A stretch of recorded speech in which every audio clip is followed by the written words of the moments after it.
And we are live, ladies and gentlemen. I think we're live. I don't know. I don't even know what's going on anymore. But anyhow, welcome to Believers Talk. My name is Joe, and welcome to this live Thursday night edition of Believers Talk. And here we are, Thursday, just before the NFL draft. So that means officially draft week has begun. It starts today. Obviously, the draft starts next Thursday at 8 o'clock. So draft week has begun. We're going to be continuing to keep you updated on the NFL draft, guys. So again, if you haven't already subscribed to Believers Talk, make sure you subscribe to Believers Talk. Hit that thumbs up button while you're in here. It really helps out the channel. And leave a comment. You know these live streams go a lot better when I have some interaction with the fan base. I love you guys. I love Bills Mafia and all that you guys do. So make sure you hit that thumbs up button. Let people know we're here. Share this video if you haven't shared this video. And just go ahead and leave a comment. I have some things that I definitely want to talk about in this video. We're going to talk about the Buffalo Bills in free agency. We all know that the Buffalo Bills just signed Evan Baum onto their 62-man roster, I believe it is. And the Buffalo Bills, they're still playing free agents out that the Buffalo Bills can go after. If you recall last season, the 2019 NFL season, right before the NFL draft, about 2 days before the NFL draft, they signed TJ Yeldon at that time. Do the Buffalo Bills make another signing right before the draft this year? If so, who are some names that I'm looking at in free agency? We're going to talk about that. We're going to talk about free agency a little bit more. Hey, Amy, how you doing? Glad to see you in here. You're the first comment, so I appreciate you always being in here supporting the channel. Welcome to Believers Talk. Again, 9:30 Thursday. You know how we do every Thursday night, 9:30. We go live during the off season. During the regular season, we go live every Thursday during halftime of the Thursday night football game to break down the game coming up for the Buffalo Bills. Obviously, there's no game coming up anytime soon. Hopefully, September is still the start date. We did hear today that the NFL still plans on releasing their full schedule in May. So expect to see a preview for that as well. Expect to see when the schedule is released to see a video right here on Believers Talk. So we're going to talk about free agency. Obviously, again, the draft starts Thursday night, so we want to make sure we're ready for that. Hey, Angry Buffalo sports fan, glad to see you in here again. Some of the regulars, some of the guys and girls that are always in here. Uzi T, good to see you in here as well. So yeah, we'll talk about free agency. Obviously, we're going to talk a lot of NFL draft stuff, right? We're going to talk about some of the players on the draft board, guys. I do want to go over my schedule for draft week, and I'll go over this a couple times throughout this video. But for you guys who are just coming in here, getting ready to enjoy this Thursday night with me, my draft week is going to look like this. As many of you know, if you've watched Believers Talk, you know that I don't like to do things more than once, right? So a lot of channels have been doing mock after mock after mock. Not me. I have not done a single mock draft yet. That changes starting Monday, okay? Monday, I am going to bring you my live first round draft. I'm going to do the whole first round, including trades, and that will come out Monday, probably at 3 p.m. Eastern time. So Monday, 3 p.m., expect my full first round mock draft. I know a lot of you Bills fans aren't that excited about the first round, but guys, if you are a Buffalo Bills fan, don't think that there's nothing to watch on Thursday. We need to watch the NFL draft. There's a lot going on. The Dolphins have 3 draft picks. The Patriots have a quarterback need that we don't know how it's going to be filled. Hey Jacob, how you doing? Glad to see you in here, guys. Make sure you hit that thumbs up button as you enter. It really helps out the channel. I really do appreciate it. The Patriots have the quarterback need that needs to be filled, and who knows how it's going to get filled. Are they really going to start the season with Stenham as their quarterback? I don't think so, but we're going to find out on Thursday. And then also you have the New Jersey Jets who have a draft pick, a pretty early draft pick. Are they getting one of those stud wide receivers? Because we know the Jets need a wide receiver. And if that's the case, which one is it going to be? Because we know our secondary can handle any of them, right? It doesn't matter who they get. Our secondary is going to be lights out again.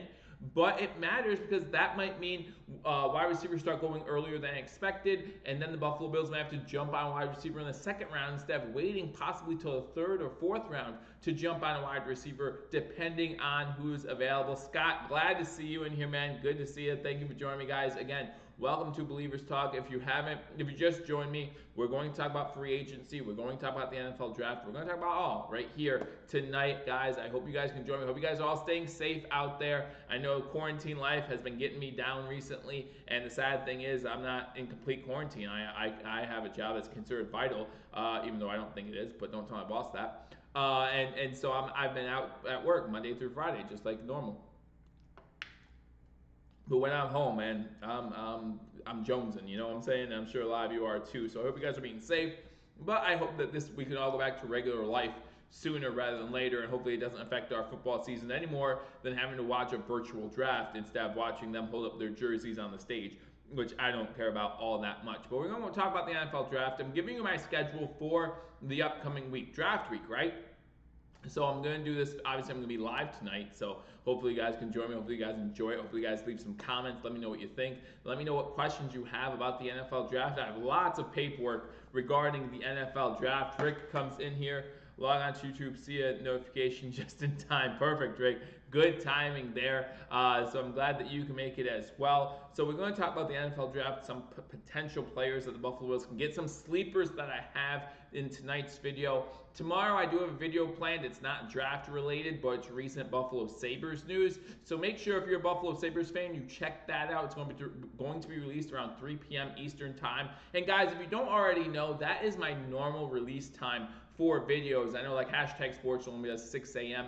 And if you're a fan of the channel, if you're subscribed to the channel, I want to let you guys know that normally if I do a taping type video and it's not breaking news, it's going to come out around 3 p.m. Obviously, like when the Buffalo Bills signed Evan Baum just the other day, that's going to come out as soon as possible. I'm going to do the video and release it as soon as I can to give you guys that breaking news. But when you're talking about content that normally I do, it will come out at 3 p.m. So on Friday, tomorrow, I do plan to have a video out to you at 3 p.m. It's regarding the Buffalo Sabres, not the Buffalo Bills. Got some Sabres news that we want to talk about, but we'll talk about that tomorrow. And then Monday at 3 p.m., like I said, I plan to give you my full first-round mock draft. Could it happen? Could yours truly have a perfect first-round mock? I would love to do it. Love the Sabres, Amy says. Well, then join me tomorrow. I won't be live tomorrow, but I'll be posting that video tomorrow. You'll definitely be interested in what I have to say about the Buffalo Sabres, some recent news about the Buffalo Sabres. And then on Tuesday, again, at 3 p.m., I will be doing a full 7-round mock draft for the Buffalo Bills, and this will be without trades, okay? So I'll be doing a full 7-round mock without trades for our Buffalo Bills. If they don't trade up or trade back, who I think the Buffalo Bills are going to get, who's going to be available at those spots. Obviously, that matters a lot too. By the time the Buffalo Bills pick at 54, I imagine that all the draft boards across the world, whether it be Mel Kiper's, mine, Greg's from Cover One, whoever it might be, they're going to be just blown away, right? It doesn't even matter at that point. But who are some potential Buffalo Bills picks? So at Tuesday, I'm going to give you my full no trades Buffalo Bills mock draft. And on Wednesday at 3 o'clock, I will be releasing my Buffalo Bills mock draft with trades, okay? I had some very interesting trades that I posted the other day. 5 potential trades for the Buffalo Bills heading into the 2020 NFL draft. You guys didn't catch that? Catch it after you're done here. But we talked about it, and then I'll show you what I think is going to happen on draft day or draft days this next weekend, I should say, with the Buffalo Bills. And then Wednesday evening, I got something very special planned for all of you, so I hope you guys can join me. Wednesday evening, normally I go live on Thursdays, but listen, with the NFL draft going on, a lot of Buffalo Bills channels are going to be going live for the NFL draft, giving you great Buffalo Bills coverage. And I don't care which one you watch, they're all going to give you great coverage. I don't want to be a part of that. I'm not here to steal views from other channels.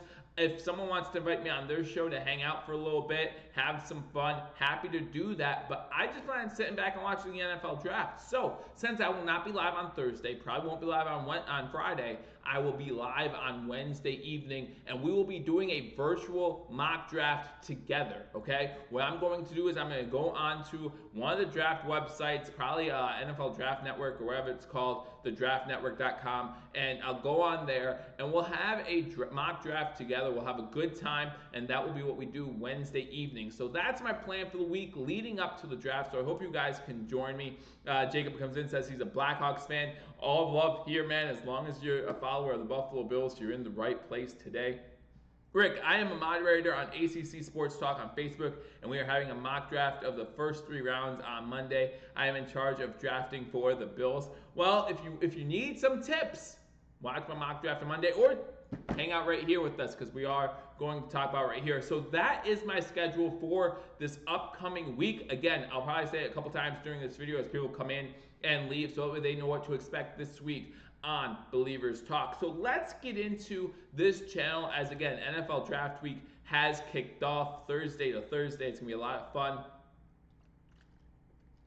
And we're going to talk about free agency to start, because the Buffalo Bills can very easily pick up a few free agents before the NFL draft even starts. Again, the NFL draft starts next Thursday, 8 p.m. Eastern time. Hopefully you guys will enjoy that. I'm going to have a great time. I'm really looking forward to it. As you can tell probably by the excitement in my voice, I'm really hyped for it. So, obviously, a lot of you know 2 days ago, the Buffalo Bills signed center Evan Baum.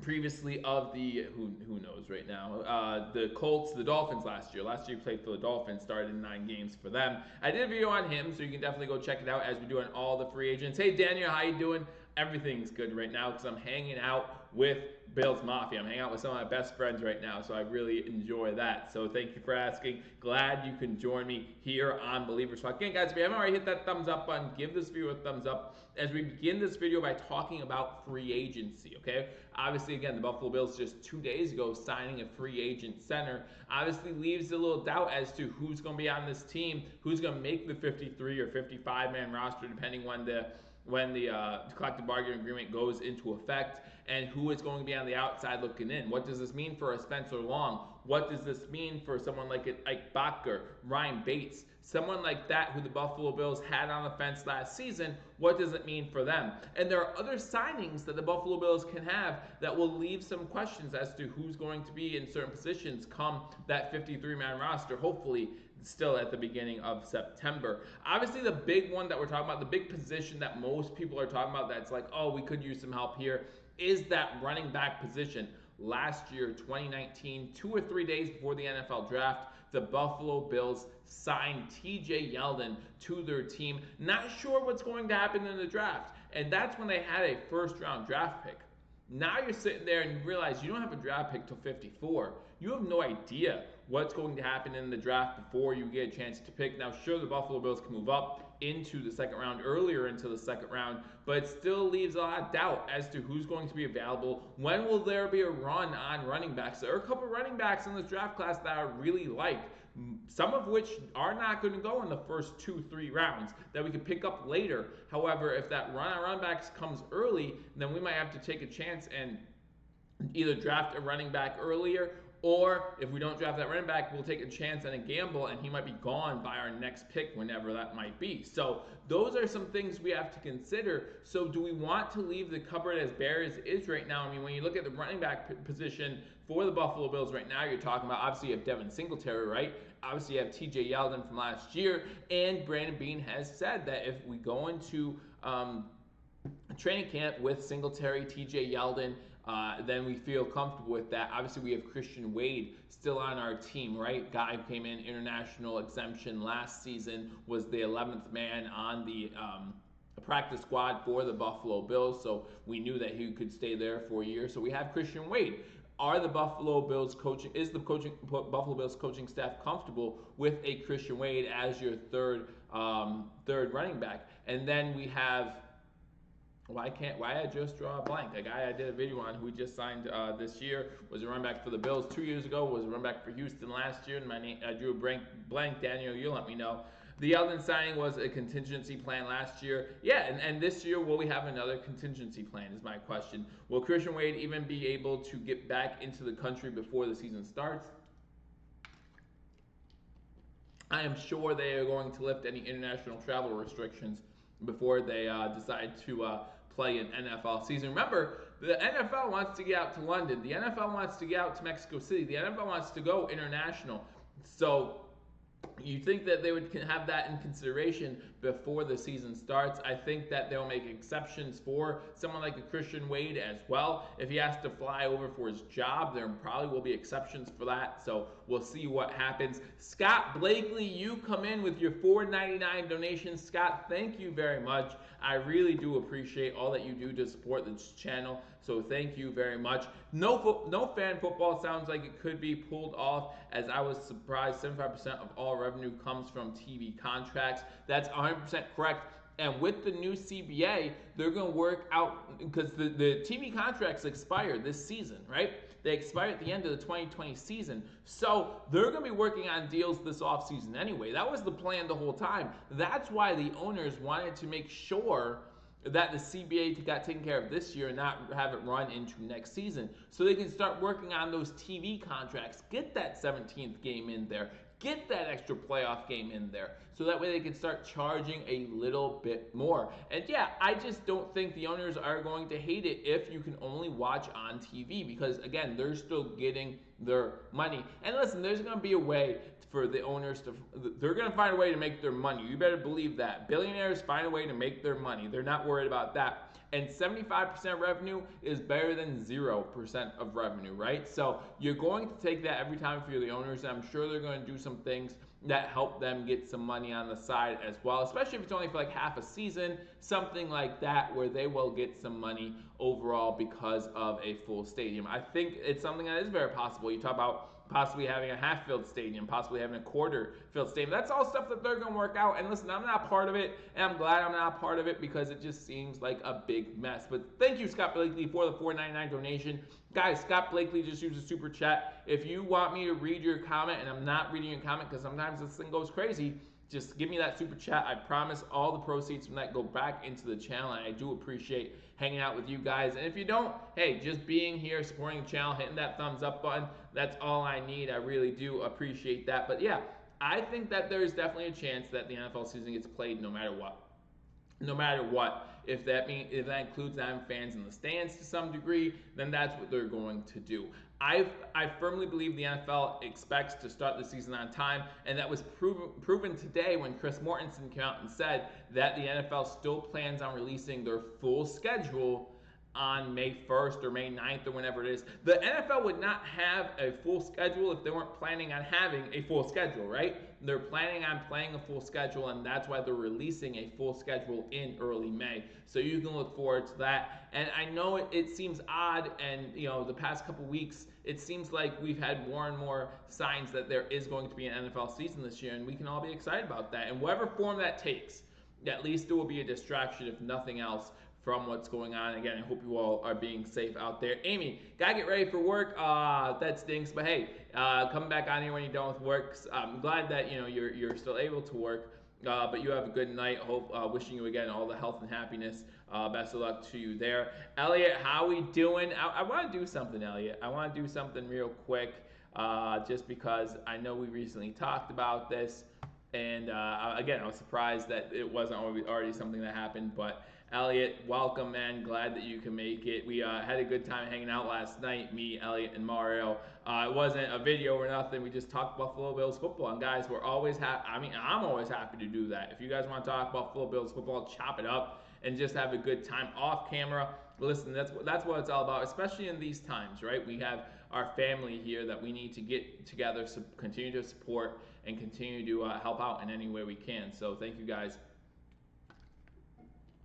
for joining. So let's talk about free agency. Let's talk about some players that I've highlighted in free agency that are still available that I wouldn't mind seeing the Buffalo Bills take a look at if they haven't already. And you guys can let me know in the comment section, who do you like?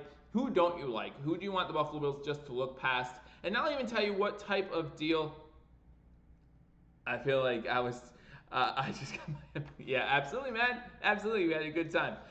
So anyway, we're going to talk about the NFL free agency. We're going to talk about some of the players still available. And the first player on my list is that position that we talked about earlier, that running back position. Again, right now, if you look at the Buffalo Bills, you have Devin Singletary, you have Christian Wade, you have TJ Yeldon, you have that guy whose name I can't remember, got bloody head. I even did, I did the video on him. I'm sure again someone's going. Taiwan Jones, thank you, Daniel. Taiwan Jones. That's our running back room right now.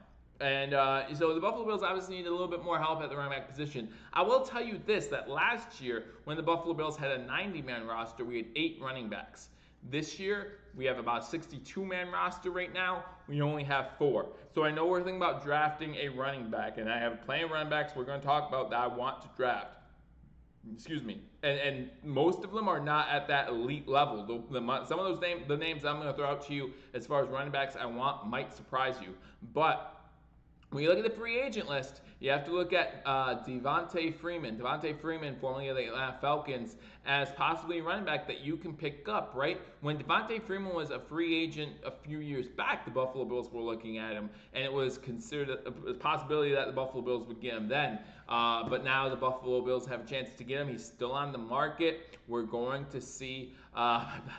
We're going to see what happens. But I like Devonta Freeman, possibly to give him a look. If you don't want to give him a look, another running back that I have highlighted who had a pretty good run in Washington his first season. Injuries have hampered him a little bit since then, but bring him on, give him a lighter workload. Maybe he can still have some of that explosiveness they showed with Washington his first year. And I'm talking about Chris Thompson. Chris Thompson, running back from the Washington Redskins. Bring him in. He's going to be cheap, right? He's going to be cheap, so you can consider him as a possibility at that free agent market if you're looking for a running back in free agency. Another running back that I always thought was underrated, that I liked underutilized, was Theo Riddick. Now, Theo Riddick, of course, getting up there in age. Previously of the Detroit Lions, and then he spent most recently with the Denver Broncos. I've always liked Theo Riddick. I don't know why, but again, older, getting a little up there in age, in there at 29. But you do have to consider, again, some of these running back names. There's some running backs out there. There's a lot of free agent running backs out there that will be cheap, that will absolutely be cheap, that the Buffalo Bills could get in the free agent market. And again, if you can get him for a cheap price. The other one that I have highlighted is Ty Montgomery.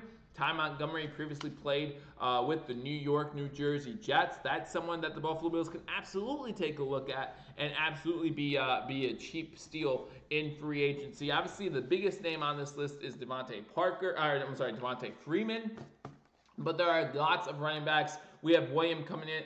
We have Daniel coming in with a couple more. Carlos Hyde, Lamar Miller. All these names are available, and all these names are going to be pretty cheap. And all these names shouldn't be signed for more than a 2-year deal, right?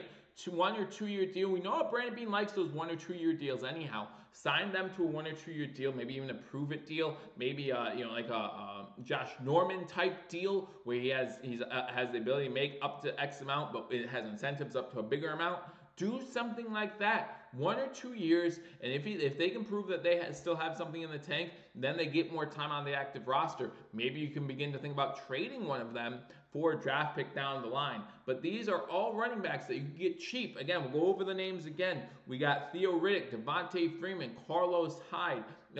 Some other names that I said that I already forget because, I've had a few things to drink. Chris Thompson, Ty Montgomery. These are all names that you have to consider if you're looking at free agent. Again, the Buffalo Bills only have 4 running backs on the roster. So even if you pick up one of these guys, that does not mean that you're not drafting a running back anyhow. And again, we'll go through some of the names in a little bit. But it does give you some more leeway in the running back room. It does give you a little bit of a blanket, so to speak, if you're not sure you are going to get the running back you want in the NFL draft. Let me go through some of these comments. Would I be okay with signing Ziggy Ansah? He is still a free agent. We're going to talk about him. We were going to talk about him anyway, but we can talk about him now.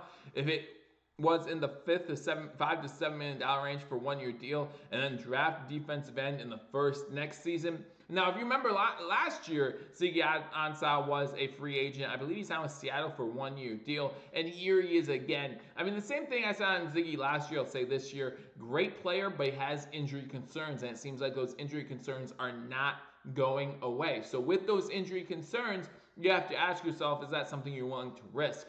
I'm not willing to risk it at this point. The way the Buffalo Bills roster is looking, I want us to get a defensive end this year in the NFL draft. There's a lot of good ones out there. Not saying there's not going to be great defensive ends out there next year. However, I think next year when we pick again, it's going to be late in the first round. So you're not going to get an elite defensive end. Hopefully you're just getting a really good defensive end. Maybe you'll get a steal in the draft and find one. But you could get a first-round defensive end last year. Obviously, this year we cannot because we do not have a first-round draft pick. Be interesting to see what the Buffalo Bills do that. But I personally am not the biggest fan of Ziggy Ansah. I think he's a great player, but with those injury concerns, I think it just brings up too many question marks. Now, I do know, however, if he comes to Buffalo, that this coaching staff will put him in the best position to succeed, and whatever that looks like, whether it be less playing time, right? The Buffalo Bills do great on defense, especially at the line, at rotating. Well, if you're rotating, only having players play 40, maybe 50% of the snaps, then you're giving them a chance to rest, less likelihood of getting injured. So maybe that's the type of situation, the exact situation that Ziggy Ansah needs. However, again, I just look at his time in Detroit, look at his time in Seattle. It just hasn't been proven that he can stay healthy for a full season and give consistent production. I like the player. If the Bills did sign someone like Ziggy Ansah, I'm sure they would have a plan for him, and I would not doubt that. However, I would stay away at this point. Realistically, how many open roster spots are there? Not many. How much room for draft picks, running back and CB, maybe safety is all I see. Well, it all depends also on trades, right?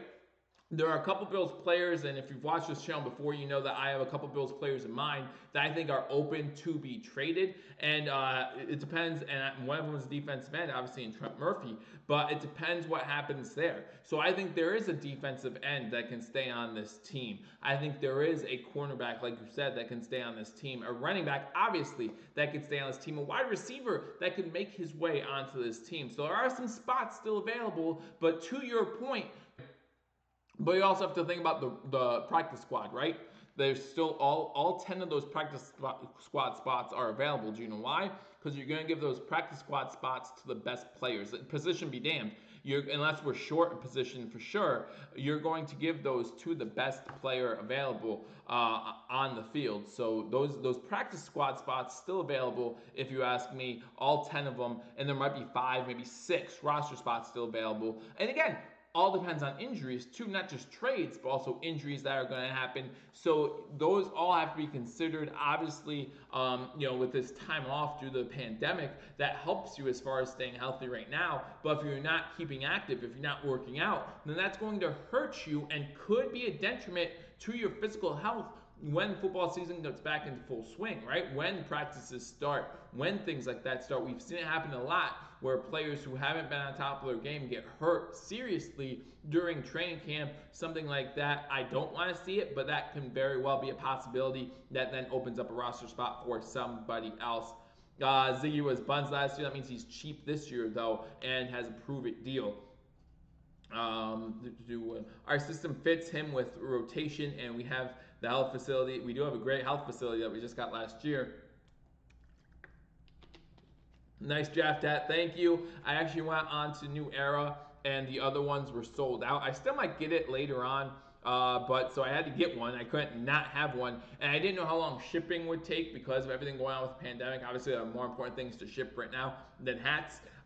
So I got it as early as I can. I like it. I think it's nice. It's fitted. It's fine. It does its job. It's a hat.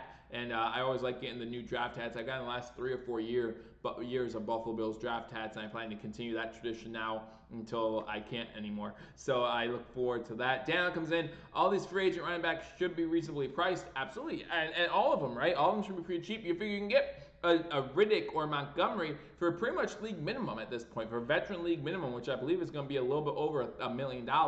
But you get one of those guys, a guy that could be a serviceable backup if needed, a guy that could be on the practice squad like TJ Yeldon was last year. Even if you have to have TJ Yeldon as your backup, it's nice to know that you have somebody back there who can come in if needed during the NFL season. Again, and there was a couple other names on there that I really liked who I just didn't bring up, like Lamar Miller and players like that you brought up earlier, Daniel. Not for $7 million, says Victor. No, not at all. Unless there's incentives to $7 million, I'd be okay with that. If you give Ziggy $4 million a year for one season and then have incentives up to $7 million, I believe our deal with Josh Norman is $6 million for 1 year, but has incentives up to $8 million. So if you work something out like that, definitely gonna be worth it then in my book.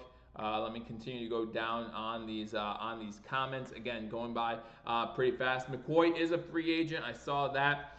Shady is done, especially in Buffalo. Says down, yeah, he's a free agent, but who wants to remember he actually was inactive for all three of the Kansas City Chiefs playoff games, including the Super Bowl this year. Glad that he gets his ring, but I mean it's just something that he's going to wear and realize that he had very little to be a part of that as far as the playoff run goes. He was a mediocre part during the regular season, but didn't get any playing time in the playoffs. So we might be done seeing Shady in a lot of places. He might have to consider that retirement after all.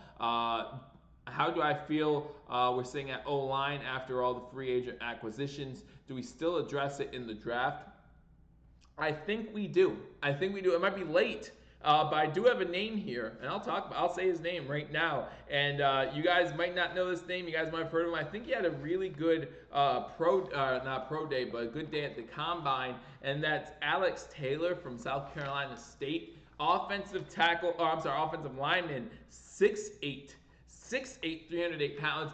And the minute I saw his size, do you know what I thought of? I don't know if you guys remember this name. Some of you well. Elliot, I know you well.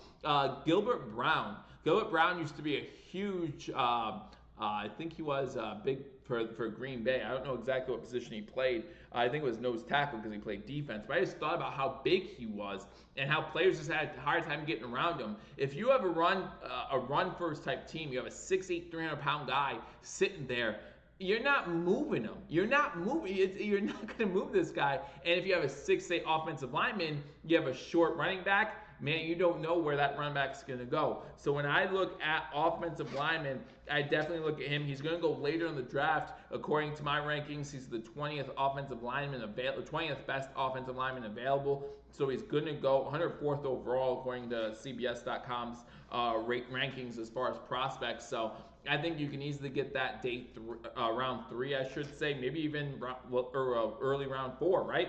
So there's options there. But I think we do address offensive line, definitely not early, but I think that's something that we will address at some point.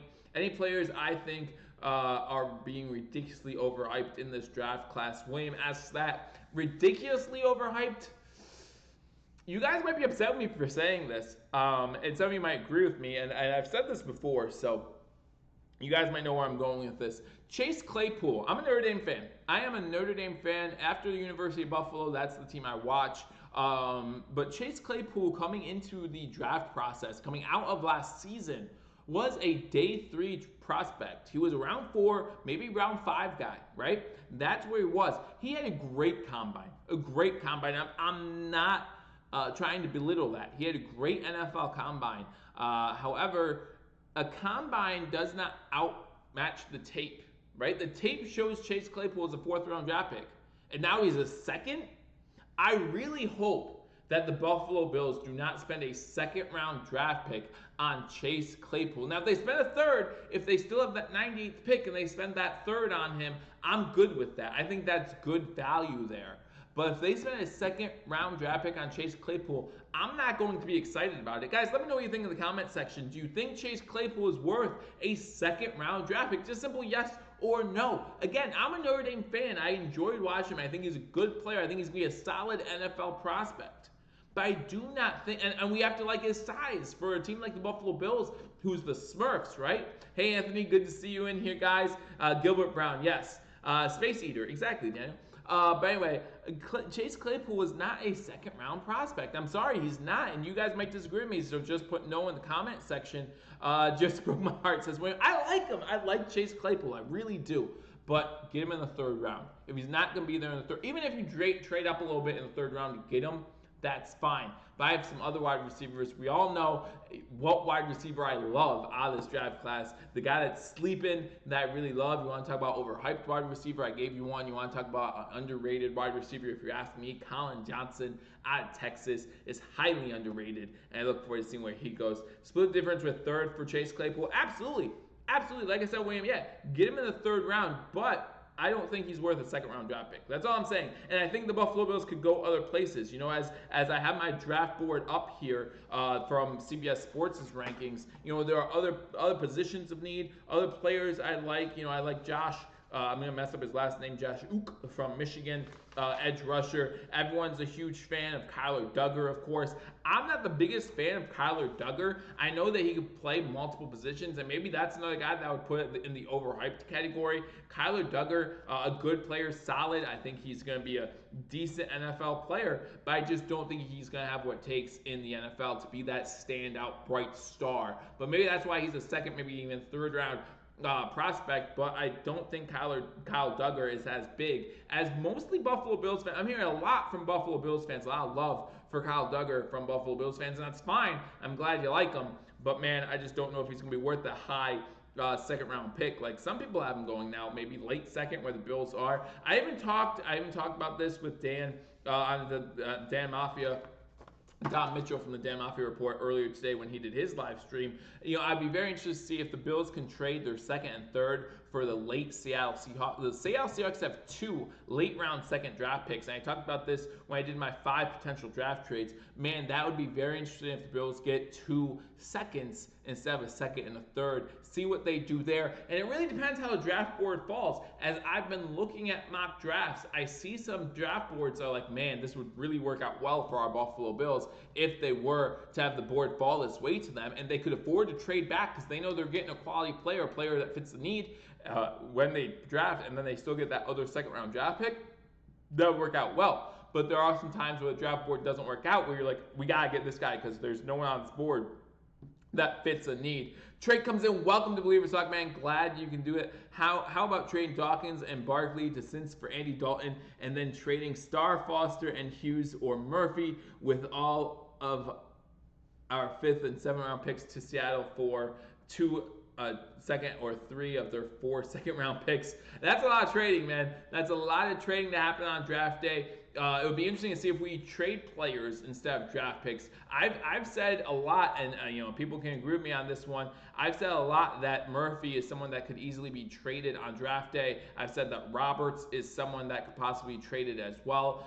Interesting about trading for Andy Dalton. I don't know if Andy Dalton's ready to be a backup quarterback in this league. You just saw that video he posted on Twitter yesterday with his kids. I think Andy Dalton still thinks, and maybe deservedly so, still thinks he's a starter in this league. However, you're running out of starter spots, right? You're talking about the 3 or 4 possible starters in the draft. You're talking about Cam Newton still being out there, wants to be a starter. Jameis Winston out there still wants to be a starter. Where does Andy Dalton fit in there? Who knows? Who knows? But maybe we could pick him up, and then he would give a little bit of more competition to Josh Allen. I know Matt Barkley's a good friend with Josh Allen, and I know that John Patrick is not going to talk like us talking about getting rid of our backup quarterback. But maybe we need a little bit more competition on Josh Allen, so he knows that he needs to step up his game even a little bit more.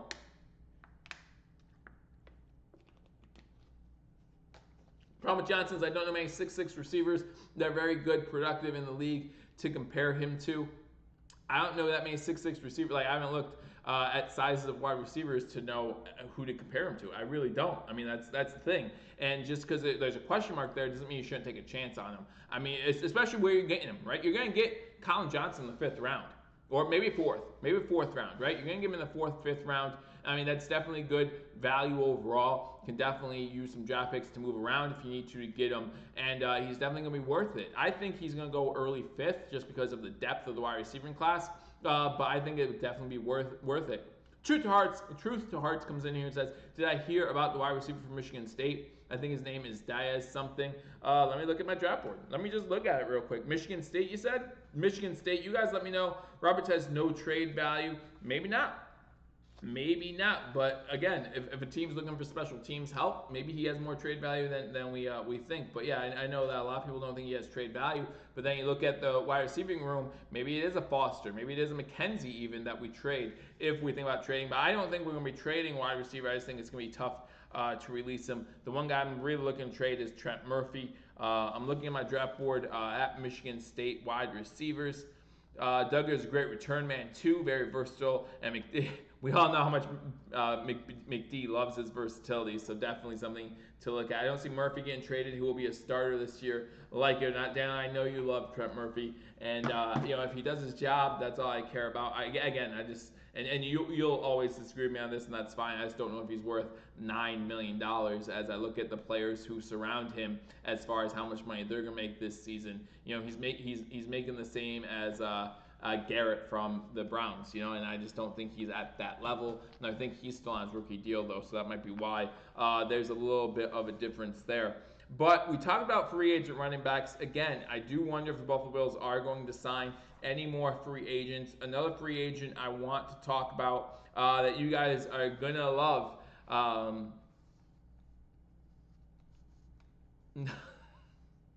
got you, True Tarts. So anyhow, the next free agent I want to talk about is a punter, and that's Matt Bosher from the previously of the Atlanta Falcons. Someone I definitely want to pick up. Someone I definitely want to look at. Listen, we need to get rid of Corey. We need to get rid of him. We need to get a punter. There's even a punter in the NFL draft that I was looking at possibly picking up in the 6th round that we'll go over too. But definitely looking at the punter position in free agency and saying, hey, we need to look there. I just don't think Corey has what it takes to be a solid punter in this league. And I know some of you might like him, but I just don't know too many Bills fans that do like him. Definitely someone I want to talk about, someone I've been looking at a lot during free agency is Matt Bosher out of Atlanta. Need to correct that punting position, guys. We need to be able to change field position. We need to get a guy that we can rely on. I was looking at the kicker position a little bit, but again, I still have faith in Steven Houska. Again, towards the end of last year, especially if you think about that playoff game against the Houston Texans, he went 5 for 5. He went 5 for 5. He put us in a position to win, and so you can't ask for more than that out of your kicker. We were not able to get the job done, so that's something we have to continue to get better at. Guys, again, thank you for joining me on Believers Talk for this Thursday edition. I go live every Thursday night, 9:30 during the off season, during the regular season, always live during halftime of the Thursday night football game, so make sure you check that out. If you're not subscribed to Believers Talk, hit that subscribe button, and if you haven't already, hit that thumbs up button, guys. Really helps out the channel. Hit that thumbs up button. I really do appreciate it. Murphy and Star, a key piece of this team. Without them, we aren't a top 5 defense. Maybe they're overpaid, but they are good at what job is asked of them. Again, I have no issue with Trent Murphy, the player. I have a problem with Trent Murphy, the paycheck. That's the problem I have. And again, I know that Daniel disagrees with me, and that's fine. But there are just better defensive edge rushers making less money than Trent Murphy at this time.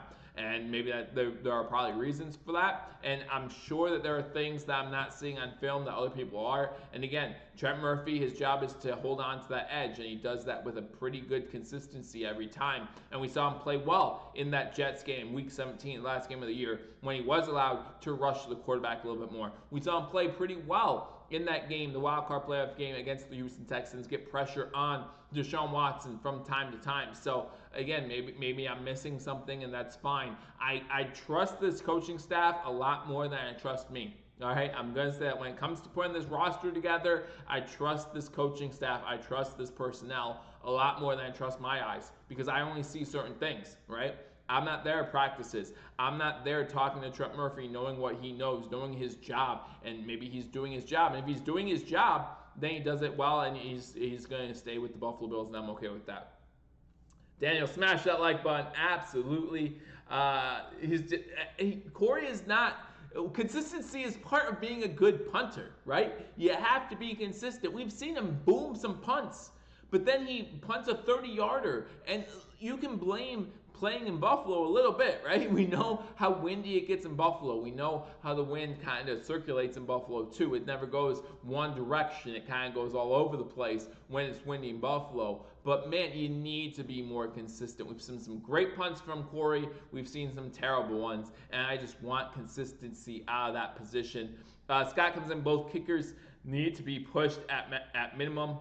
The field position killed us, and Houska, though better late, killed us in tight games such as Cleveland. Absolutely. No, I don't disagree. But like I said, Houska, with his late surge, I believe deserves that second chance, right? You talk about 2018, Towards the end of the year, he was struggling, but that was due to that injury he suffered in the Jets game. 2019, about half of the season he struggled, but then towards the end of the year, he seemed to get more consistent, seemed to do better, and that's why I think he deserves a second chance. Now remember, in 2019, we brought in that McLaughlin kid from Penn State to kind of give him a kick in the butt and say, hey, you have competition, don't think your job's safe. But what happened at the end of training camp? What happened at the end of preseason? Right before the season started, we gave Steve Houska House money contract extension, right? Gave him a contract extension, 2 years. I believe it was like 4 mil, 5 mil, something like that. 6 mil because it's 3 mil per season. So we did that, and it might have worked out. We still have him for another year under contract. Let's give him that 1 more year and then make a decision. And if we have to decide something midway through the season, then that's what we have to do. I'm not a fan of switching kickers midway through a season. When you watch teams who switch kickers midway through a season, normally they struggle. Normally, whatever kicker comes in, unless they were playing for another team, they struggle because they were cold. They were sitting on a bench. They were just practicing, warming up their legs somewhere, and now all of a sudden they come on a team. We saw it with McLaughlin last year. We brought him up earlier. We saw it with him last year on a couple teams. He struggled. We see it with Chicago every single year because that's what Chicago does. They struggle. Trek comes in. If we did that trade with Seattle, we could use the last pick in the second round to get Claypool, and then use the third round pick on Torrey Pride. Well, I mean, if you talk about trading players, yes, my trade scenario was trading our second round pick at 54, our third round pick. So then we'd have the 2 seconds, but we wouldn't have a third round pick. So that would kind of leave us hanging in the third round. But I personally would rather 2 seconds than a second and a third. So that's something that I would very much be interested in. But let's talk about the NFL draft. Let's talk about what might happen come next Thursday. Again, guys, if you just joined me on this channel, on Monday at 3 p.m. Eastern time, I'll be giving my full first round mock draft. And then on Tuesday, I'll be giving my full which one do I want to do first? Which one do I want to do first? I'll be doing my full no trade Buffalo Bills 7-round mock draft on Tuesday at 3 p.m. That will be coming out to you guys. And then on Wednesday, I'll be doing my full Buffalo Bills mock draft with trades. So Monday, full first round, 3 p.m. Eastern. That will be coming out. On Tuesday, 3 p.m. Eastern, I'll be doing my Buffalo Bills without trades. And then Wednesday at 3 p.m. I'll be doing my Buffalo Bills with trades. But then Wednesday night, again, I will not be going live next Thursday night because of the NFL draft. I know that Dan Mitchell will be going live. You can check him out. I'm sure other Buffalo Bills channels will be going live. Check them out. They're all great. So make sure if you check them out, you give them a like, subscribe if you haven't subscribed to them. But then next Wednesday, I will be going live that evening, and we will be doing a draft together. I think it's a fun idea. I saw a couple Bills channels doing that already, and I'll be taking your input and seeing what the Buffalo Bills, what Bills Mafia decides to do for the NFL draft. So make sure you're with me next Wednesday when we go live, same time, 9:30, but I will be live and we'll be doing that mock draft at that time. I look forward to it. What did Levi say? I don't know what Levi said, Scott, so I can't tell you if I agree with him or not. Let me try to look up here, see if Levi's close by. Levi. I don't know. I don't see him, so we'll keep going. Sorry if I missed it. Let me know what your take is, and I'll happily say it on the air. But let's talk about the NFL draft. Obviously, that's what we're all excited about. That's what I'm excited about. Again, I'm antsy, just waiting for it. I have NFL Network on because, again, you just never know when breaking news is going to strike. But let's talk about the Buffalo Bills and some options during this NFL draft. Again, we talk about some positions of need for the Buffalo Bills. Talking about wide receiver, obviously still possibly being a need, running back, defensive end, cornerback, right? Those are the 4 positions most Bills fans are talking about, saying, hey, we need to look here. Hey, we need to look here. Interesting, I would also look at that linebacker position. Matt Milano might be on the outside looking in when it comes to all those contract extensions. And if that's the case, you might need to find a replacement for him. Maybe a guy that you can pick up. I mean, Bosher Joseph, it was a great pickup last year. And unfortunately, we didn't get to see him in action last year. But we know that we have Bosher Joseph there. Might be a diamond in the rough. Might be a guy that scouts, that NFL personnel are not talking about, that might become a household name sooner than people think. Again, a hard-hitting guy. We saw him in the preseason on special teams, especially. He was a monster. He, just like Matt Milano, was all over the place. I look forward to seeing Bosher Joseph in preseason, hopefully make the 53-man roster and make some noise this regular season. See what happens, but linebacker might be a position where we're not quite done yet either. We talked earlier about possibly going offensive line, day 3 of the NFL draft. All things to consider. And listen, if there's someone that we can trust doing that, GM Brandon Beane, Coach Sean McDermott have not given us any reason to think that they're not considering all these options available to them. And of course, like I said before, by pick 54, all of our draft boards are going to be a crap, right? No one's going to know what's going on. There's going to be some surprises. There's going to be some trades. There's going to be a lot of things going on. That players are going to be available that we didn't think are going to be available, and players are going to be off the board that we didn't think were going to be off the board. It's just a matter of if they fit a Buffalo Bills need, and if they fall on the board the way the Buffalo Bills want them to, the way Brandon Beane and the Buffalo Bills scouting team has them graded. Guys, we really have to trust our scout teams, right? You don't have that pro day. You don't have those interviews that you want, those on-field interviews. You don't have players coming into your facility to get checked out, to do workouts, to do stuff. You really need to trust your scout team here. So we're going to find out what our scout team is about, and all the scout teams in the NFL this season. Aaron comes in. I hope we go run back in the second round, and we in the third round, and wide receiver probably in the third round. Let's stack the offense. I mean, you look at this offense already, and it's looking pretty good, right? But to your point, and I hear some Bills fans saying this, we had a third-ranked defense last year. We spent a lot of time in free agency on defense, making this defense potentially better. Why wouldn't we go and improve this offense that didn't finish top 5, top 10 in the league last year? Continue to try and improve that offense. Give Josh Allen more weapons, and let's see what this offense can do. And maybe even give that defense more time off the field. Better field position when they don't go 3 and out every single drive. Things like that. So I understand that thinking. I understand that, hey, go offense. Why wouldn't you go offense? But there are still some positions on defense that we can definitely get filled. And if the best player available is a cornerback, let's say, or an edge rusher, then Brandon Beane, Coach McDermott, they might decide to go there anyway. He's going to learn under Norman and thrive. Just watch. Who are we talking about? I only think Levi started losing reps because his confidence probably was hurt a little. Well, we need a guy who's confident. In the NFL, if you lose confidence, it shows. We need a guy who's going to be confident. Maybe that's something you can learn from Josh Norman. Josh Norman's not the type of guy who ever shied away from being confident. That's for sure. So Josh Norman gets in there, has a couple good games in a row. We see that confidence start shining again. Maybe he starts jawing a little bit again. Listen, I don't like the jawing all the time, but you have to admit with a guy like Richard Sherman, a guy like Josh Norman, you know that they're doing well. They're feeling confident in their own game when they start jawing with other players. Right now, I don't want it to lead to 15-yard penalties. I don't want it to lead to being this bully that gets all these penalties, maybe even gets thrown out of a game, anything. I don't want to do any of that. But if you can get a player on their heels a little bit and get into their head a little bit, I'm all for that. So maybe Josh Norman has a couple good games. Levi Wallace is watching, saying, hey, this is why I need to get my confidence going. You put Levi Wallace in there, because again, Josh Norman's not a young guy anymore either, so you know they're going to be on a rotation. We'll see what happens. We will definitely see what happens there. I give a draft pick to a team who takes Lee Smith away. And it's an early draft pick too. It's like our round 3 draft pick. Just take him, please. But yeah, and you know what? I looked at the draft board and I said maybe a late tight end isn't a terrible idea either. He's gonna, the truth. I read that one. Wide receiver Aaron corrected himself. Yeah, I think Norman will be good going back in the system he knows well. Absolutely. I think if we have Josh Norman get to like 50% to what he was in Carolina, he's going to be a great cornerback number 2.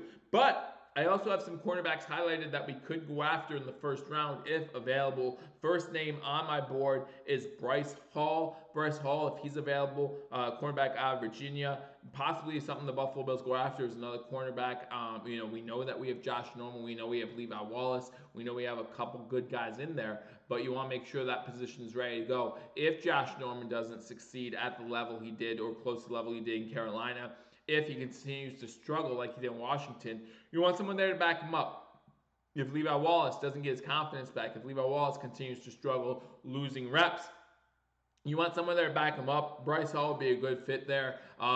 Virginia, I think he would become a good number 2 if needed. But again, the Buffalo Bills coaching staff, the GM, they know more than I do when it comes to player personnel. They know more about what they need. When I look at this draft board again, he's the first name on this list at 49 that I think could fall to the Buffalo Bills, that the Bills would be very interested in if he falls to us. At number 52, according to CBS's rankings, as far as player rankings in the 2020 NFL Draft, I have Alabama edge rusher Terrell Lewis. I think he's going to be a good player in the NFL. Same thing with the next guy, edge Michigan, a guy that I've mentioned on this channel quite a few times, a guy I like, a guy who played really well in the Senior Bowl, and that's Josh Uch. Ook, maybe it is. I'm not sure. Jack Patrick's not in here to give me my pronunciation lesson for the day.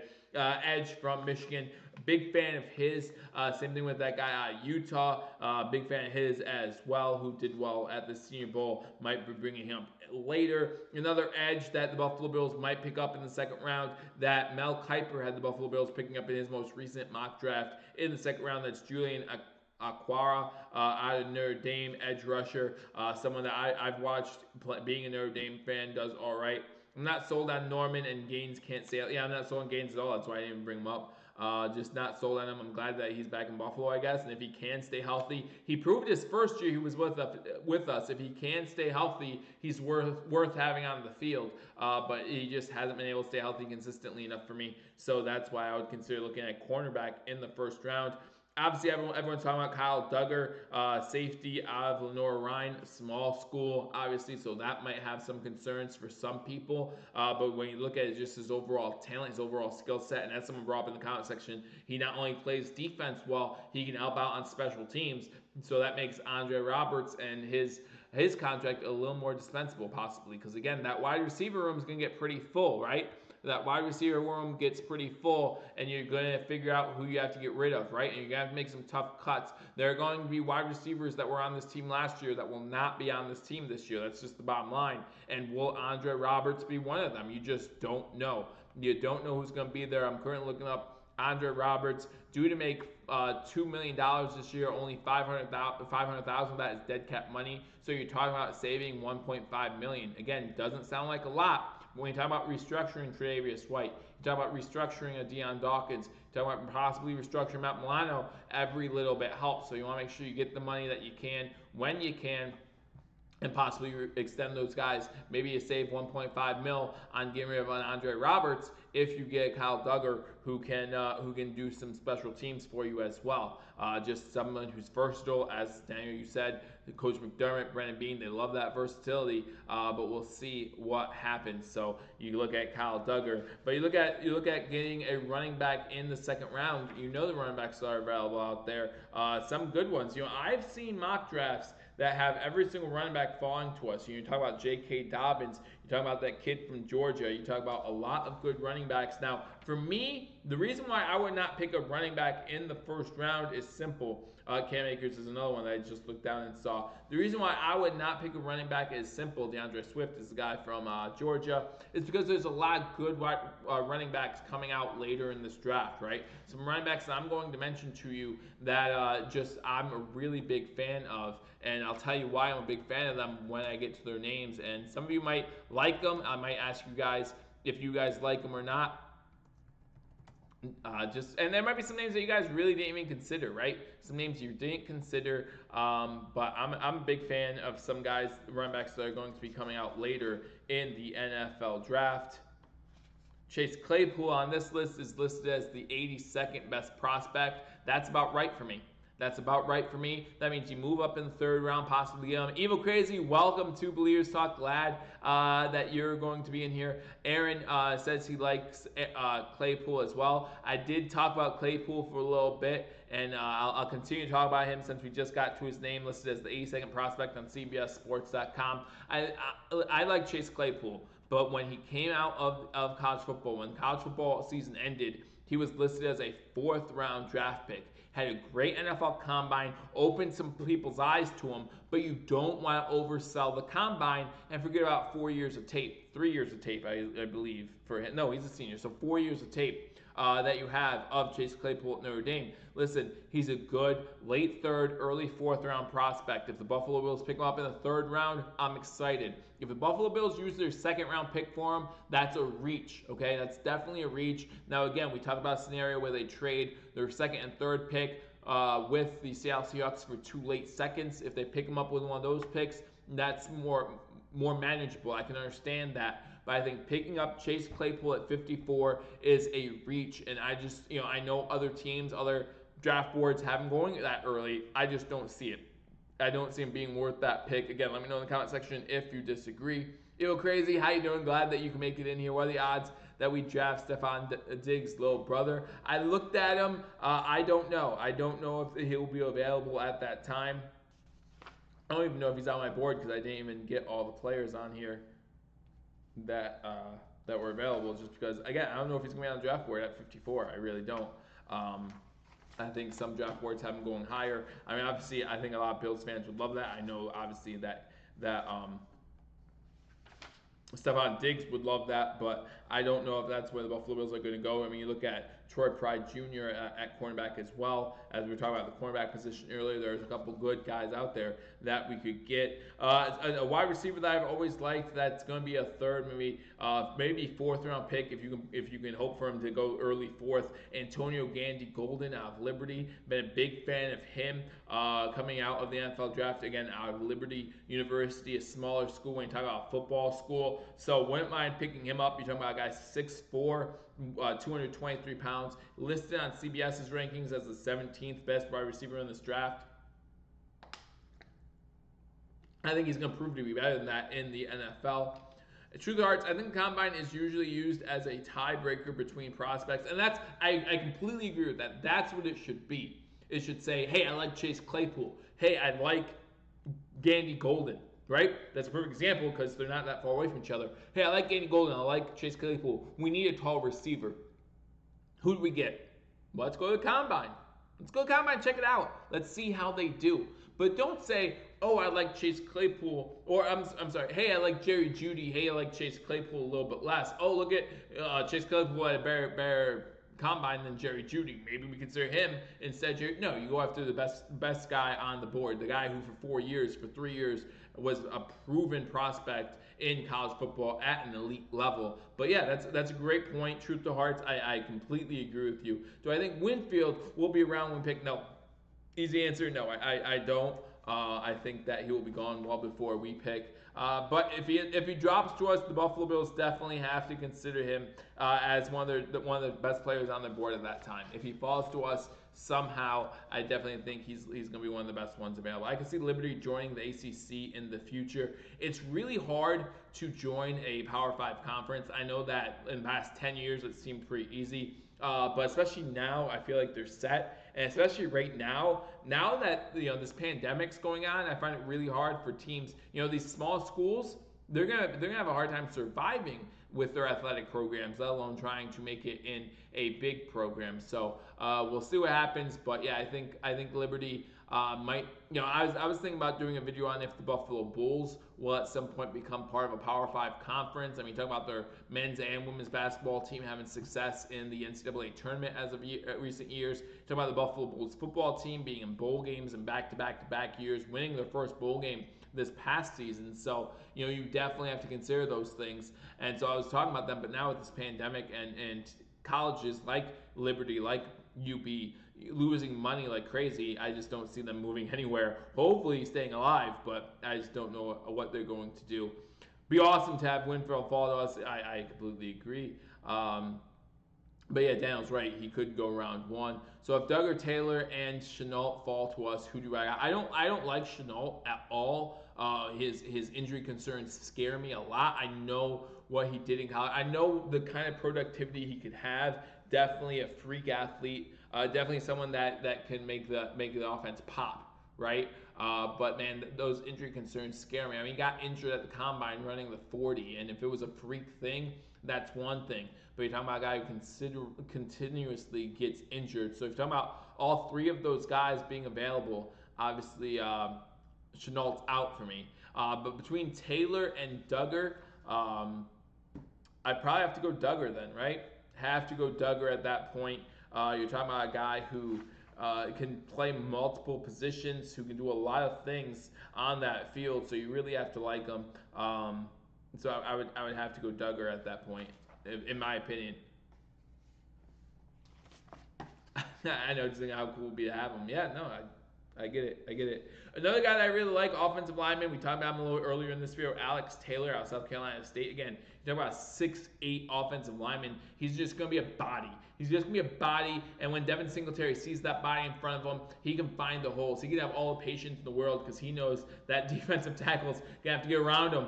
Got to get around him before he can get to him, and then by the time he gets around him, Devin Singletary can go the other way. I like Alex Taylor out of South Carolina State. Again, and he had a good combine, too. Had a real good combine for that kind of size, that kind of movement. I really liked him a lot, especially in the run game. Like I said, a big guy, offensive lineman, someone who you can plug and play at certain times. I mean, I just think that's going to be very beneficial. Again, you talk about versatility, you can talk about him there as well. Now, when we get to running backs, here's my first running back on this board that I really like, who's a late round guy, who a lot of people are not considering as a potential running back for the Buffalo Bills, but definitely gives a different element than Devin Singletary does, and that's Anthony McFarland Jr. out of Maryland. A big fan of Anthony McFarland Jr. 5'8", 208 pounds, a guy with some speed behind him, right? A guy who can get to that next level. Buffalo Bills fans have spoken all offseason, all last year about Devin Singletary can't get to the next level, right? He doesn't have that breakaway speed. Anthony McFarland, definitely the type of guy that has some breakaway speed, a guy who played for the University of Maryland, had a pretty good season, had a pretty good career with Maryland, coming out as a sophomore. Let me tell you his stats real quick as I pull him up here.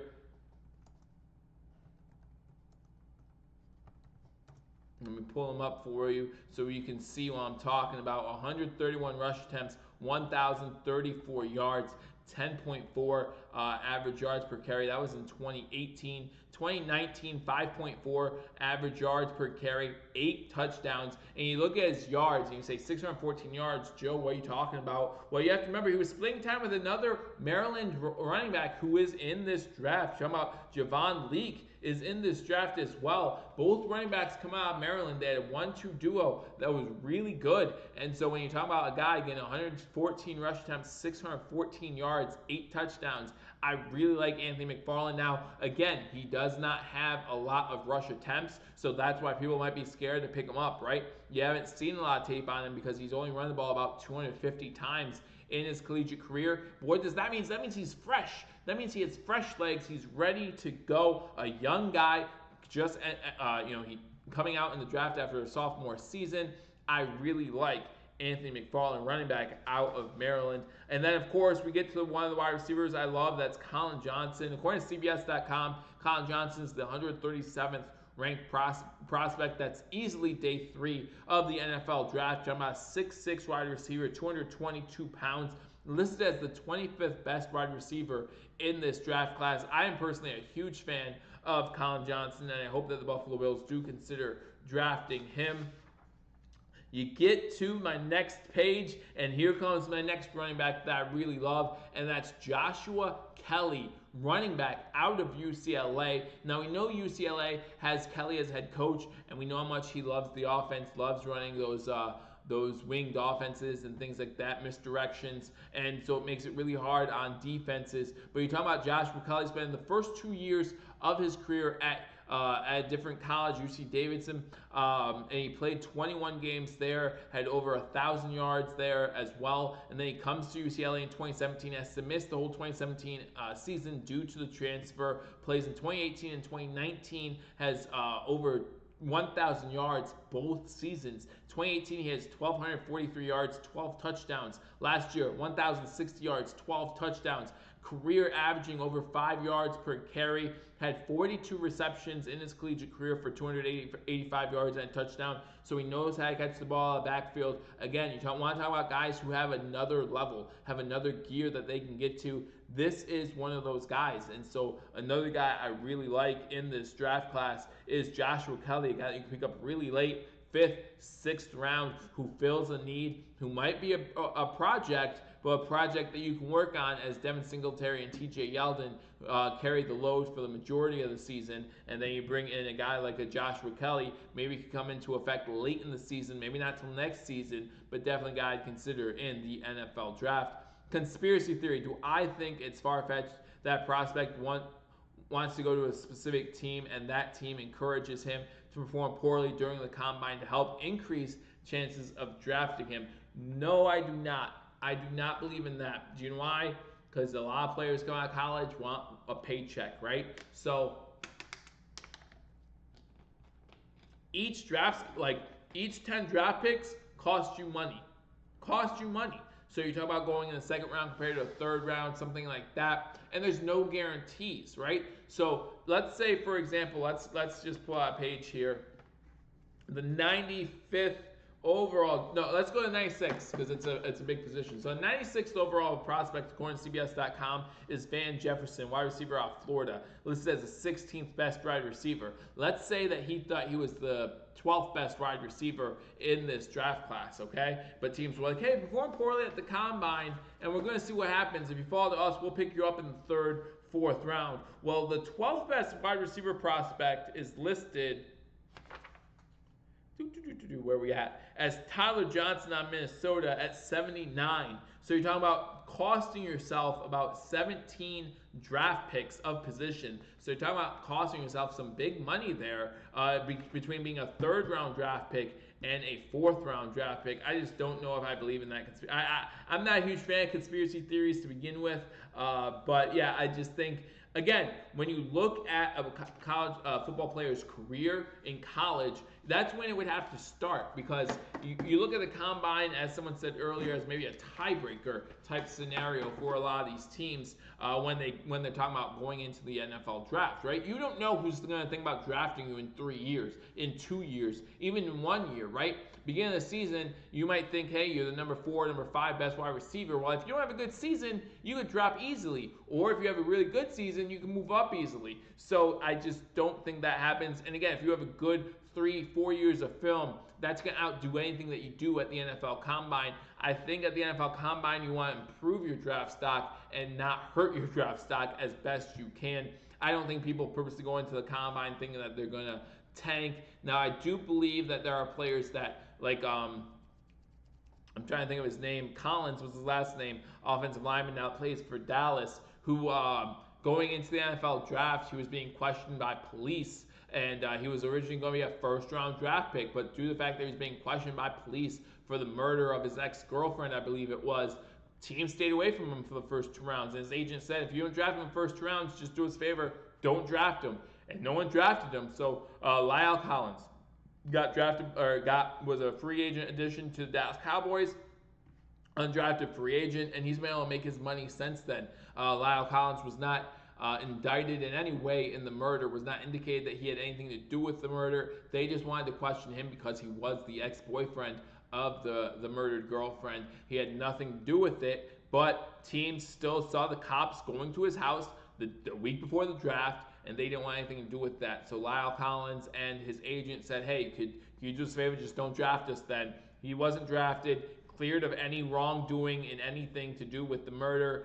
Dallas picked him up, and that's one of the many reasons why Dallas's offensive line had been very good, or has been very good for a few seasons, because they got guys like Collins really cheap, cheaper than they could have. Now we see it becoming an issue with them re-signing players now, but for a few years they had a really good offensive line that let Ezekiel Elliott become the 2-time rushing leader in the NFL. So take that for what it is. But I do believe that there are situations like that, but I don't believe that there are situations where someone purposely tanks at the NFL Combine, because if you try to tank, you could also risk injury, and then that team might not draft you anyway. So that's an issue that you always can run into as well. And you don't want to do that. You don't want to do it. You always want to give 100% so you can get in the best position available to succeed. And that's just my opinion. But yeah, I'm just not sure about that. But again, guys, thank you for joining me. Let me go through my schedule for next week one more time, or this week as a whole. Tomorrow at 3 p.m. Eastern time. And again, whenever I do videos ahead of time that are going to be posted, it's always going to be at 3 p.m. So if you're not sure when to look for new content, check at 3 p.m. That's normally when I post new content. Normally try to get videos out at least 4 times a week, go for 5, but a lot of times some of it's like this live video always at 9:30 on Thursdays, and obviously the breaking news I do when it comes out, so I want to make sure you guys are ready for that. Let me be more specific. What if Tua wanted to play for the Patriots instead of the Dolphins? Then you better hope that the Patriots draft up or trade up. Better hope that the Patriots trade up. Because what you're Tua, and you could be the number 5 overall draft pick. You really want to be the 22nd? I don't think so. You're talking about a big difference in pay at that point. Big difference in pay. Now, could he want to play for the Patriots? Absolutely. You saw that with what? But and this is a great example of what I'm about to bring up. If that's the case, you do what John Elway did. You do what Eli Manning did. You do what some people are saying the guy from LSU is doing right now.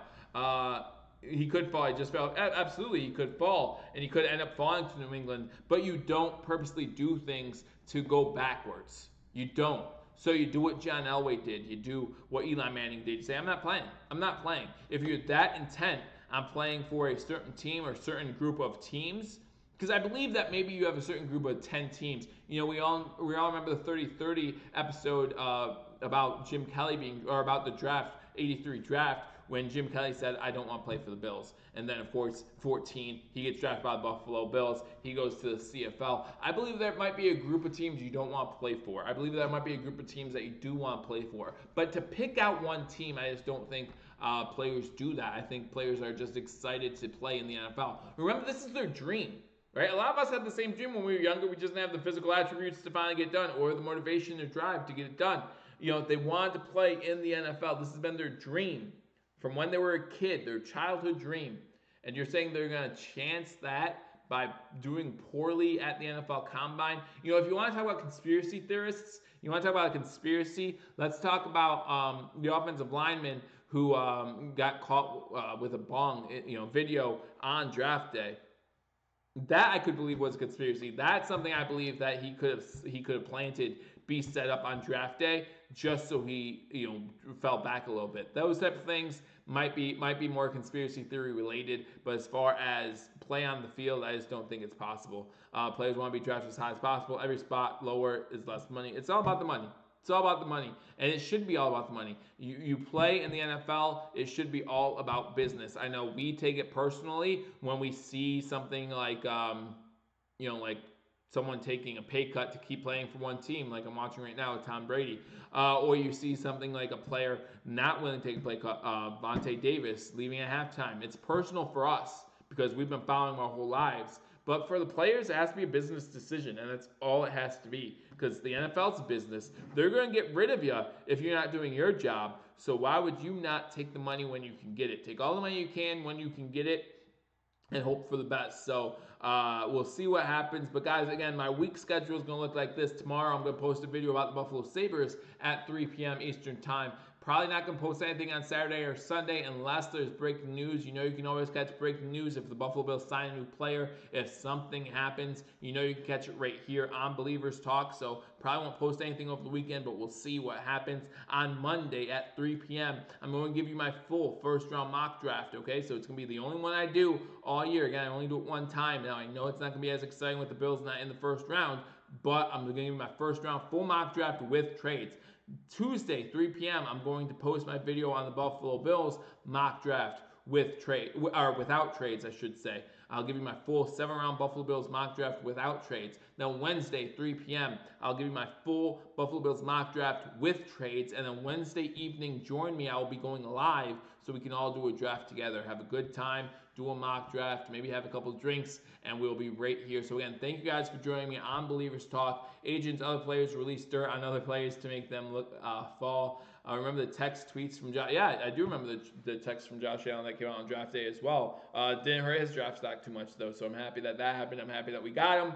I'm happy that whole episode's behind us, and we can look forward to hopefully a continued improvement from Josh Allen. Again, guys, thank you guys for joining me on Billievers Talk. Thank you, Aaron. Always enjoy you guys joining me. And again, you guys make these chats, these live streams, you make them so much better. So make sure you hit that notification bell so YouTube notifies you when we put out new content. I look forward to talking to you all soon. Guys, it's draft week. Enjoy it. I'm going to enjoy it. We're going to have a good time. I look forward to talking to you all soon. Until I do,